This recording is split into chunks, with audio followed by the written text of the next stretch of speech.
News 18 ಡಿಜಿಟಲ್ಗೆ ಸ್ವಾಗತ. ನಾನು ಮಂಜುನಾಥ್ ಅಟಳಿ ದಾಡು ಪ್ರತಿನಿಧಿ. ಕೇಂದ್ರ ಕಾರಾಗೃಹಗಳಂದರೆ ಅಲ್ಲಿರುವಂಥ ಕೈದಿಗಳ ಮನ ಪರಿವರ್ತನಾ ಕೇಂದ್ರಗಳಾಗಿರಬೇಕು. ಆದರೆ ಈಗ ವೈರಲ್ ಅಂತ ವಿಡಿಯೋಗಳನ್ನ ನೋಡಿದರೆ, ಫೋಟೋಗಳನ್ನು ನೋಡಿದರೆ, ಫುಟೇಜ್ಗಳನ್ನು ನೋಡಿದಾಗ ಗೊತ್ತಾಗುತ್ತೆ ಇದೊಂದು ಮೋಜು ಮಸ್ತಿಯ ಕೇಂದ್ರ ಆಗಿದೆ ಅಂದರೆ ತಪ್ಪಾಗಲಾಗದು. ಈ ಇಂಟ್ರೆಸ್ಟಿಂಗ್ ಸ್ಟೋರಿಯನ್ನು ನಾನು ನಿಮ್ಮ ಮುಂದೆ ತರ್ತಾ ಇದ್ದೀನಿ. ರಾಜ್ಯಾದ್ಯಂತ ಏನಂತಂದರೆ ಒಂದು ಕಡೆ ಅಕ್ರಮವಾಗಿ ನಡೆದಂಥ ಚಟುವಟಿಕೆಗಳ ತಾಣವೇ ಏನಂತಂದರೆ ಕೇಂದ್ರ ಕಾರಾಗೃಹ ಅಂದರೆ ತಪ್ಪಾಗಲಾರದು. ಈಗಾಗಲೇ ಕೂಡ ಕಳೆದ ಹಲವು ತಿಂಗಳಿಂದ ರಾಜ್ಯದಲ್ಲಿರುವಂಥ ಬಹುತೇಕ ಕೇಂದ್ರ ಕಾರಾಗೃಹ ಇರ್ಬೋದು, ಕಾರಾಗೃಹದಲ್ಲಿರುವಂಥ ಕೈದಿಗಳ ಅಕ್ರಮ ಚಟುವಟಿಕೆ ಕೂಟ ತಾಣವಾಗಿದ್ದು ಕೂಡ ಒಂದು ಬೆಳಕಿಗೆ ಬಂದಂಥ ಪ್ರಕರಣಗಳಿವೆ. ಈ ವಿಚಾರವೂ ಕೂಡ ಏನಂತಂದರೆ ಇಲ್ಲಿರುವಂಥ ಹಲವಾರು ಫೋಟೋಗಳು ಕೂಡ ಈಗ ಸಖತ್ತಾಗಿ ವೈರಲ್ ಆಗಿದ್ದಾವೆ. ವೈರಲ್ ಆದಂಥ ಫೋಟೋಗಳನ್ನು ಗಮನಿಸಿದರೆ ಕಾರಾಗೃಹದಲ್ಲಿರುವಂಥ ಕೈದಿಗಳು ಮೊಬೈಲ್ ಫೋನ್ ಇರ್ಬೋದು, ಸ್ಮಾರ್ಟ್ಫೋನ್ ಇರ್ಬೋದು, ಜೊತೆಗಲ್ಲಿರುವಂಥ ಮೋಜು ಮಸ್ತಿ ಮಾಡಿದಂಥ ವಿಡಿಯೋಗಳು, ಫೋಟೋಗಳು ಲಭ್ಯವಾಗಿದೆ ಅಂತ ಸಖತ್ ವೈರಲ್ ಆಗಿದ್ದಾವೆ.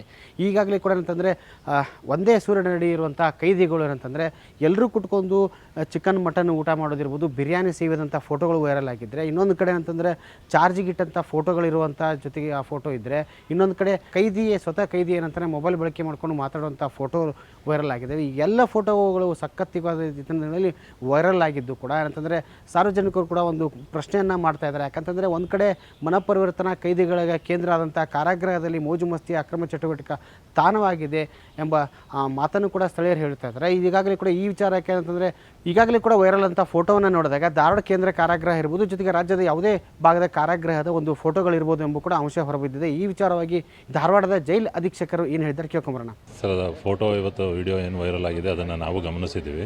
ಬಟ್ ಅದನ್ನೆಲ್ಲ ಪರಿಶೀಲಿಸಲಾಗಿ ಅದು ಯಾವುದೇ ವಿಡಿಯೋ ಆಗಲಿ ಮತ್ತು ವಿಡಿಯೋದಲ್ಲಿರೋ ಬ್ಯಾರಕ್ ಆಗಲಿ ಸೆಲ್ಗಳಾಗಲಿ ನಮ್ಮ ಜೈಲಲ್ಲಿ ಇರೋದಿಲ್ಲ. ಮತ್ತು ಅಲ್ಲಿರೋ ಬಂದಿಗಳು ಯಾರೂ ನಮ್ಮ ಜೈಲಲ್ಲಿ ದಾಖಲಿರೋದಿಲ್ಲ. ಮತ್ತು ಅಲ್ಲಿ ಏನು ಒಬ್ಬ ಸಿಬ್ಬಂದಿ ಕಾಣ್ತಿದ್ದಾರೆ, ಆ ಸಿಬ್ಬಂದಿಯವರು ಆ ಥರ ಇದಿರೋ ಸಿಬ್ಬಂದಿನೂ ನಮ್ಮ ಸಂಸ್ಥೆಯಲ್ಲಿ ಇರೋದಿಲ್ಲ. ಹಾಗಾಗಿ ಇದು ಸುಳ್ಳು ವಿಡಿಯೋ ಆಗಿರ್ತದೆ ಸರ್. ನಮ್ಮ ಕೇಂದ್ರ ಕಾರ್ಯ ಧಾರವಾಡ ಸಂಬಂಧಪಟ್ಟದ್ದಲ್ಲ ಸರ್. ಏನಾಗಿದೆ, ನಮ್ಮ ಪೊಲೀಸ್ ಮಹಾನಿರ್ದೇಶಕರು ಹೊಸದಾಗಿ ಬಂದಮೇಲೆ ಜಿ ಸಾಹೇಬರು ಅಲೋಕ್ ಕುಮಾರ್ ಸರ್ ಮಾರ್ಗದರ್ಶನದಲ್ಲಿ ಹಲವಾರು ಸುಧಾರಣಾ ಕ್ರಮಗಳನ್ನ ತಗೊಳ್ತಾ ಇದ್ದಾರೆ.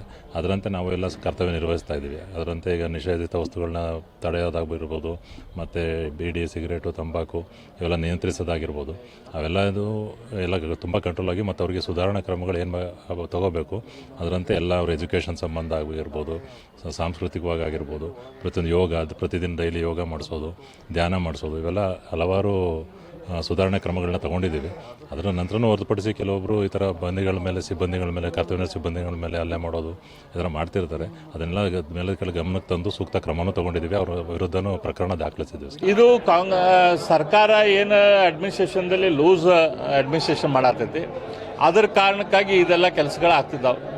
ರಾಜಾರೋಷವಾಗಿ ಕೈದಿಗಳು 5 ಸ್ಟಾರ್ ಫೆಸಿಲಿಟಿಗಳನ್ನು ಜೈಲದಲ್ಲಿ ತೆಗೆದುಕೊಳ್ಳತ್ತಾರೆ. ಯಾಕಂದರೆ ಹಿರಿಯಕ್ಕನ ಚಾಳಿ ಮನೆ ಮಂದಿಗೆಲ್ಲ ಅಂತ ಇಲ್ಲಿ ಮ್ಯಾಲೆ ಕುಂತವ್ರು ಐತೆಲ್ಲ ಭ್ರಷ್ಟಾಚಾರ ಮಾಡಕತ್ತಾರೆ, ಕೆಳಗಿನವರೆಲ್ಲ ಕೇಳ್ತಾರೆ. ಅದೇ ರೀತಿ ನಾನು ಖರ್ಗೆ ಸಾಹೇಬ್ರಿಗೆ ಈ ಸಂದರ್ಭದಲ್ಲಿ ಪ್ರಿಯಾಂಕಾ ಖರ್ಗೆ ಅವ್ರಿಗೆ ವಿನಂತಿ ಮಾಡ್ಕೊತೀನಿ. ಮೊನ್ನೆ ಗರಗದಲ್ಲಿ ದಲಿತ ಯುವತಿಯ ಹತ್ಯೆ ಆಗೈತೆ. ದಲಿತ ಯುವತಿ ಆತ್ಮಹತ್ಯೆ ಮಾಡ್ಕೊಂಡ ಅದಕ್ಕೆ ಕಾರಣೀಭೂತರಾದವರು ಯಾರದಾರಂತೆ ಎಲ್ಲರಿಗೂ ನಿಮಗೂ ಗೊತ್ತೈತಿ. ನೀವೇನು ಮಾಡ್ತಾ ಇದ್ದೀರಿ? ನೀವು ಕೇವಲ ಹೋಮ್ ಮಿನಿಸ್ಟರ್ ಮಾತ್ರ ಅಲ್ಲ, ದಲಿತ ಸಮಾಜವನ್ನು ಪ್ರತಿನಿಧಿಸುವಂಥ ದೊಡ್ಡ ನಾಯಕರು ಕೂಡ ಆಗಿರಿ. ಹಾಗಾಗಿ ದಲಿತ ಸಮಾಜಕ್ಕೆ ತಪ್ಪಾದಾಗ ಅದಕ್ಕೆ ರಕ್ಷಣೆ ಕೊಡುವಂಥ ಕೆಲಸ ಹೋಮ್ ಮಿನಿಸ್ಟರ್ ಆಗಿ ಆ ಸಮಾಜದ ನಾಯಕರಾಗಿ ನಿಮ್ಮ ಮೇಲೆ ಕೂಡ ಐತಿ. ಅದಕ್ಕೆ ನೀವೇನು ಮಾಡಿರಿ? ಕೇವಲ ಮುಸಲ್ಮಾನರು ನಿಮ್ಮ ವೋಟ್ ಬ್ಯಾಂಕ್ ಅನ್ನುವಂಥ ಕಾರಣಕ್ಕಾಗಿ ಅವರಿಗೆ ರಕ್ಷಣೆ ಕೊಡುವಂಥ ಕೆಲಸ ಮಾಡಬೇಡ್ರಿ. ಅದ್ರ ಹಿಂದಿರುವಂಥ ಮುಸ್ಲಿಂ ಸಮಾಜದ ಹುಡುಗರು ಯಾರದಾರ ಅವ್ರ ಮೇಲೆ ಆ್ಯಕ್ಷನ್ ತೆಗೆದುಕೊಳ್ಳುವಂಥ ಕೆಲಸ ಮಾಡಿರಿ. ಅದನ್ನು ಬಿಟ್ಟು ಯಾರು ಸ್ಟ್ರೈಕ್ ಮಾಡಿದರು ದಲಿತ ಯುವತಿಯರ ಕುಟುಂಬದ ರಕ್ಷಣೆಗೆ ಬಂದವರಿಗೆ ನೀವು ಅವ್ರ ಮೇಲೆ ಕೇಸ್ ಹಾಕುವಂಥ ಕೆಲಸ ಏನು ನಿಮ್ಮ ಕಾರ್ಯಕರ್ತರ ಮೂಲಕ ಮಾಡ್ತಾ ಇದ್ದೀರಿ, ಅದನ್ನು ನಾನು ಖಂಡಿಸ್ತೇನೆ. ಒಟ್ಟಾರೆಯಾಗಿ ರಾಜ್ಯದಲ್ಲಿರುವಂಥ ಕಾರಾಗೃಹಗಳು ಅಕ್ರಮ ಚಟುವಟಿಕೆ ಕೇಂದ್ರಗಳಾಗಿದ್ದಾವೆ ಎಂಬ ಮಾತಿಗೆ ಈ ಫೋಟೋಗಳು ಈಗ ವೈರಲ್ ಆಗಿರೋದು ಕೂಡ ಸಾಕ್ಷಿಯಾಗಿದೆ ಅಂತ ಹೇಳೋದು. ಈಗಾಗಲೇ ವೈರಲ್ ಆದಂಥ ಫೋಟೋಗಳ ಕುರಿತು ಸಮಗ್ರ ತನಿಖೆ ಮಾಡಿದಾಗ ಇದು ಯಾವ ಕೇಂದ್ರ ಕಾರಾಗೃಹದ್ದು ಅಥವಾ ಯಾವ ಕೈದಿಗಳದ್ದು ಅಥವಾ ಯಾವ ವರ್ಷದಲ್ಲಿ ನಡೆದಂಥ ಪ್ರಕರಣ ಎಂಬುದು ಕೂಡ ಸಂಪೂರ್ಣವಾದ ತನಿಖೆ ಬಯಲಿಗೆ ಬರುತ್ತೆ ಅಂತ ಹೇಳ್ಬೋದು.